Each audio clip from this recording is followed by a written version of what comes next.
Hello and welcome into the Knicks-Verse. My name is George, and if this is your first time here or you've been here before but have not subscribed yet, please do so, along with hitting that thumbs up button if you enjoy the video, and please drop your comments. Love the comments. Man, what a tough game.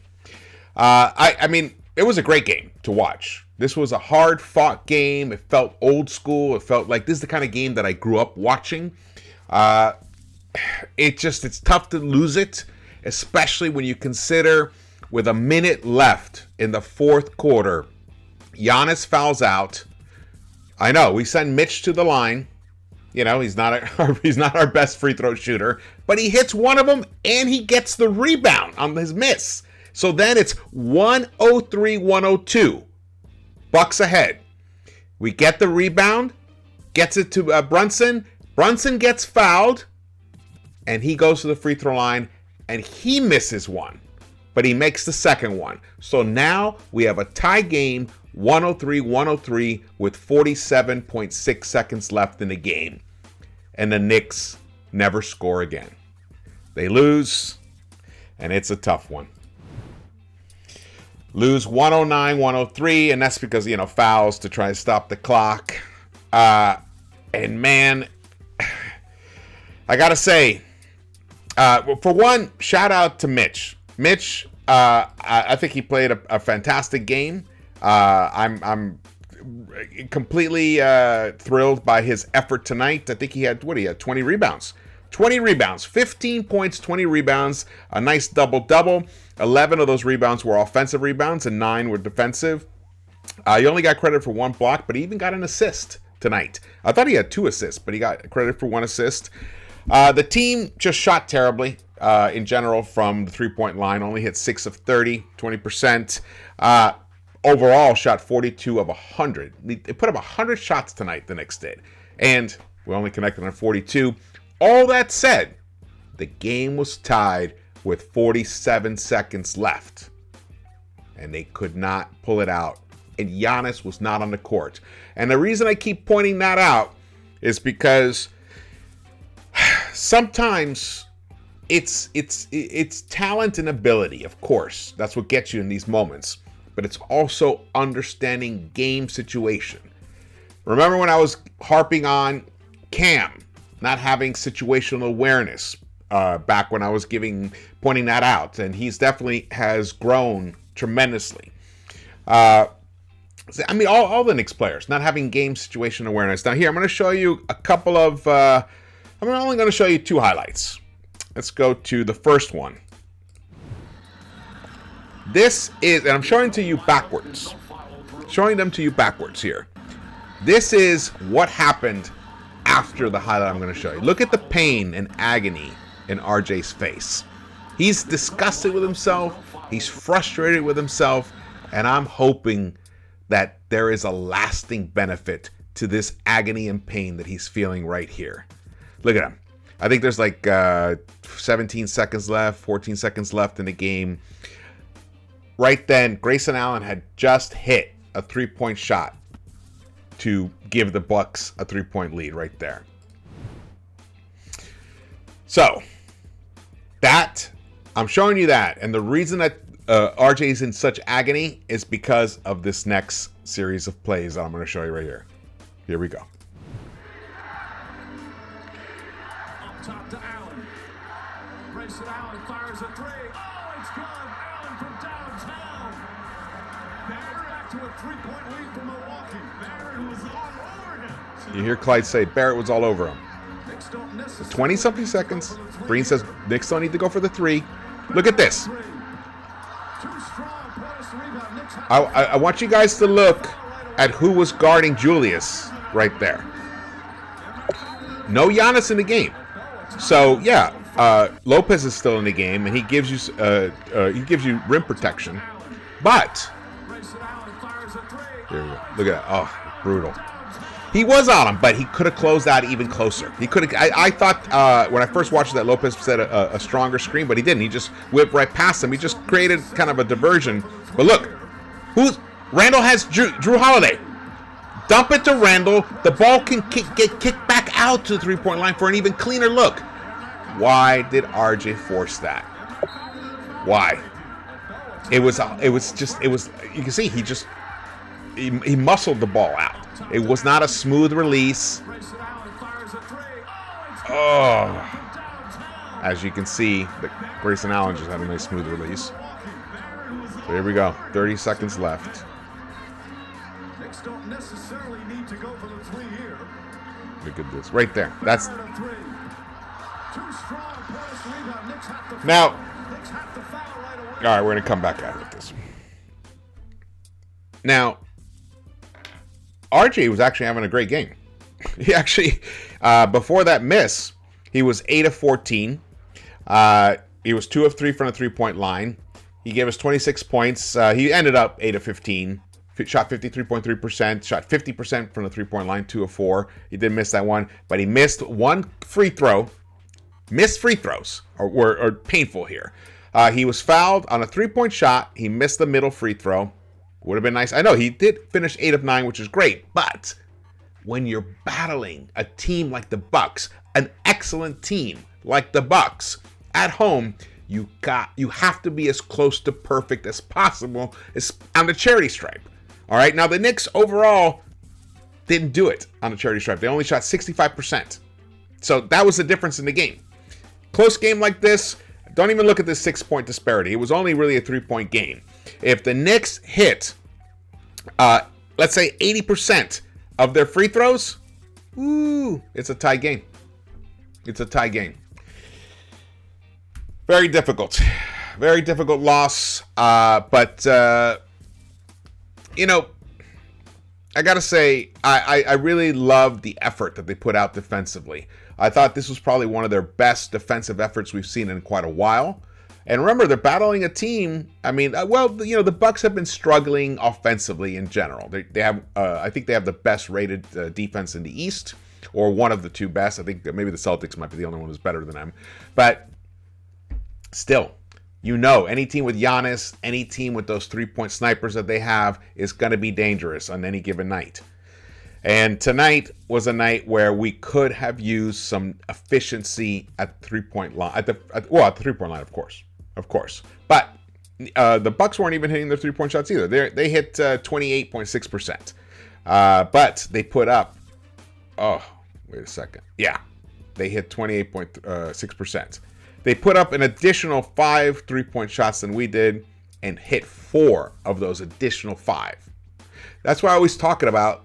In terms of, just because you're missing threes throughout the game doesn't mean you got to slow down your threes. Stay within the flow of your offense, but keep looking for good quality open threes. Keep trying to create good quality open threes for your teammates. Get some of those easy ones in the corner. That's one thing. The Knicks, they're down in corner 3-point attempts, but we'll get to that later on here.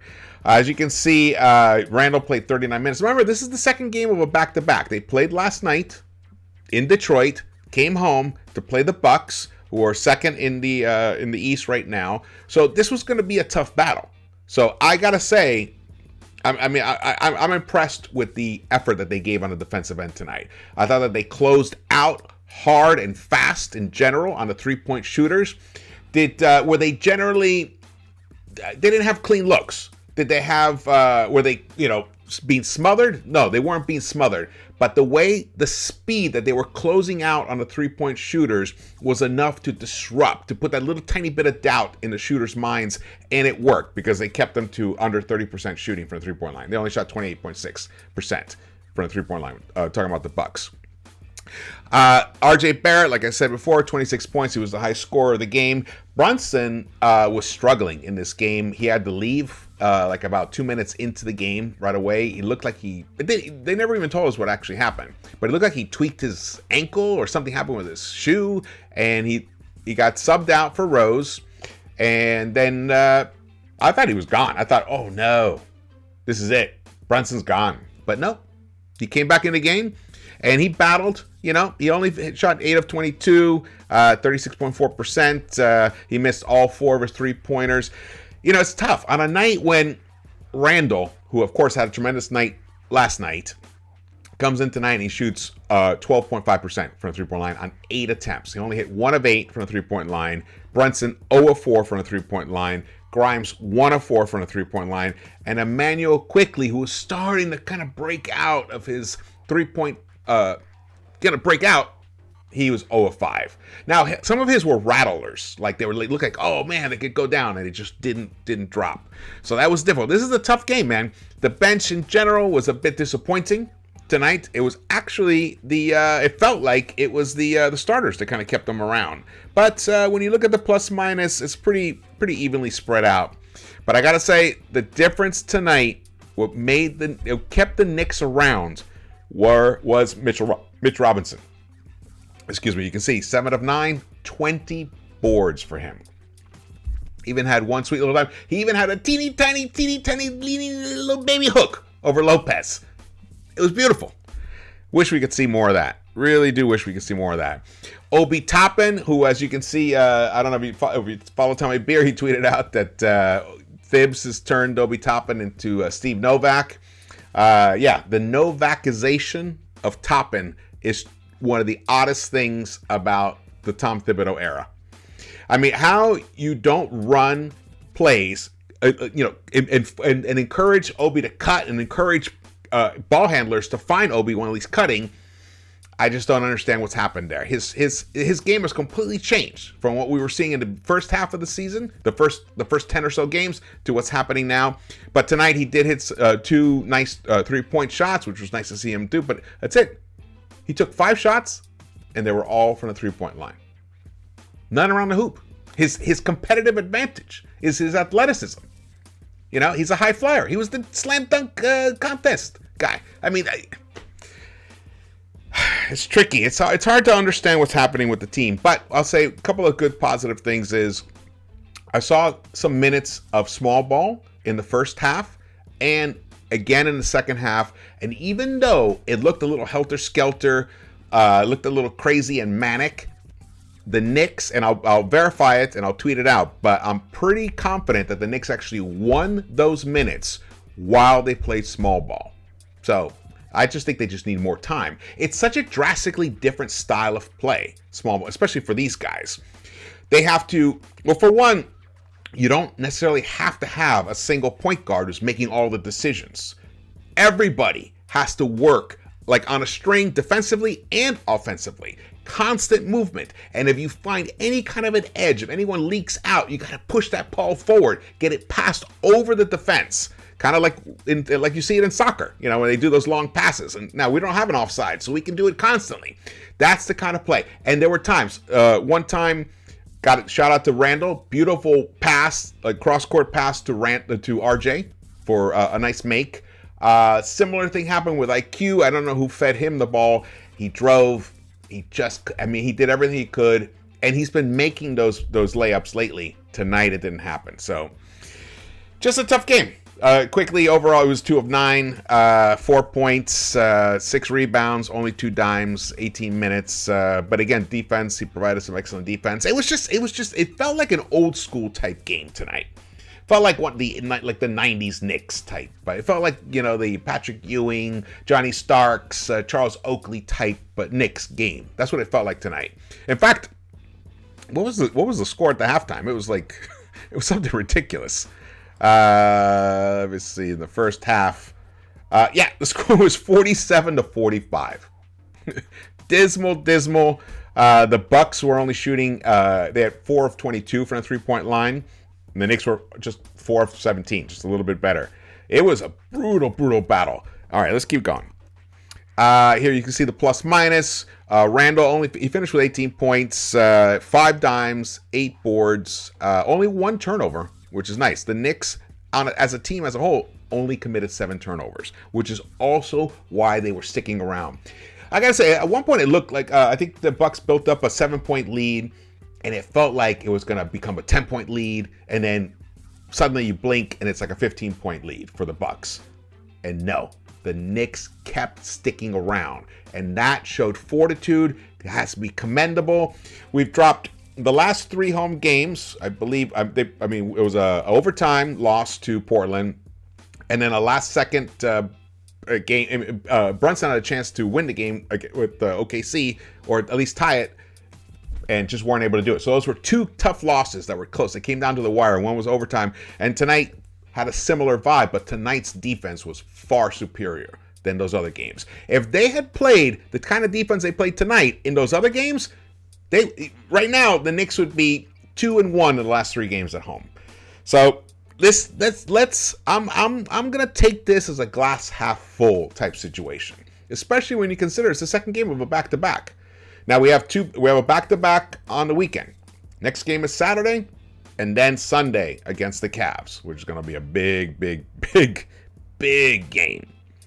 You can see the plus-minus was nothing egregious here. Cam only with 3 points tonight. I wish Cam had been a little more involved in the offense, for sure, especially with his skills. Grimes, definitely offensively was disappointing in terms of the 3-point shot. Made some nice drives, but man, there was this one play. It was a breakaway. I think he even got the steal. Did he get the steal, or was it Brunson got the steal? Can't remember. It was whatever. It was a turnover by the Bucks caused by the Knicks. He took it down, did everything perfectly, and he's been finishing at the rim nicely. Didn't make it. So we had him missing finishes at the rim that he normally makes or has been making. Same thing for IQ. Randall comes back with a very inefficient game. Only shoots 20. What did Randall shoot tonight? Right there, 8 of 24 overall. That's brutal. Randall shot 33% tonight.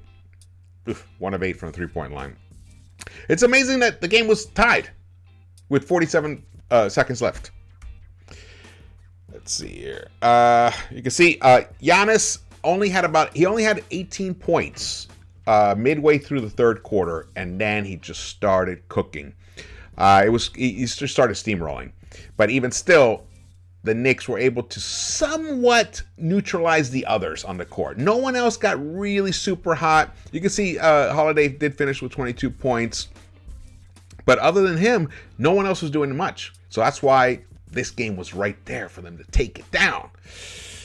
Man, you can tell I'm trying to be upbeat about it, but the pain is there. I am feeling this. I'm feeling this his agony right there. Look at him. He can't stand what he just did. He wishes he could undo it. He wishes he had made the shot, for one. Or he wishes that maybe he had passed it into Julius. Now, the problem is, Julius is a black hole. In general, we know Julius is a black hole. So if he had passed it to Julius, the odds that Julius would have done something to find, if he got doubled, to find an open 3-point shooter, it's minimal. But still, it would have been the right play. RJ didn't make the right play at that moment. And that's really the point here. This team, the more that they're in these close games, the better. They're going to learn. It's those blowouts or those ridiculous when they're up 20 points and they give away the lead and all that stuff. Those games are maddening. This kind of a game is the kind of game that's going to hurt. You heard Clyde at the end of the broadcast. He said these are the ones that keep you up at night. And that's good. Keep you up at night. Think about what decisions you made in those end game moments, those game winning moments. Did you do the right thing? Could I have asked for another screen? Could I have dribbled in and then kicked it out? I mean, RJ could have done that too. So these are the things. These are the things. I'm in agony. So here, team stats. You can see it. We won the points in the paint. We beat a Giannis team in the paint by a +8, 64-56. Even the turnovers were minimal. Oh, now here it says we had 8 turnovers, and the other one was 7 turnovers. See, some of these stats are funky. But still, that's a beautiful number. 8 turnovers for a game like that was so hard fought. The assists were down, and that's, I think, mostly because we missed some shots that we should have made. But they were contesting shots as well. So and the way the refs were calling the game, and I gotta say, at first it bothered me because I think RJ, or I can't remember who it was, RJ or IQ didn't get the call, and I was thinking, man, these refs are really, I don't know, they're not being fair. But the more that I tuned into it, the more I followed it closely, you could see that they were calling it pretty evenly on both ends, and they were letting guys play. So it's pretty amazing that Giannis was even able to foul out of this game. I think Mitch only ended up with 2 fouls tonight. God, great game for Mitch. He's showing that when he is in his comfort zone, he can really impact this game. He has superior high-level skills defensively. And offensively, I mean, when his offensive rebound is just out of control. I mean, he was making buckets over. I mean, he did get blocked, I think, once by Lopez, but he was making buckets over Lopez and Giannis. And those guys are fierce in the paint. But he was delivering tonight. So shout out to Mitch. Big shout out to Mitch. But you can see right here. Look at the free throws. That's where the game was lost. They went to the charity stripe 26 times, but hit 21 of them. 80.8% for them. We went 20 times, only made 65%. And it was weird to see Brunson missing. I think he even missed a technical free throw. Brunson. Oh, man. This was a rough game. Rough game, but also an enjoyable game. It was rough because it was right there. You know, we could have had it. All right, so the Knicks play the Mavs on Saturday. It's an interesting back-to-back. Mavs on Saturday, so Brunson facing his former team.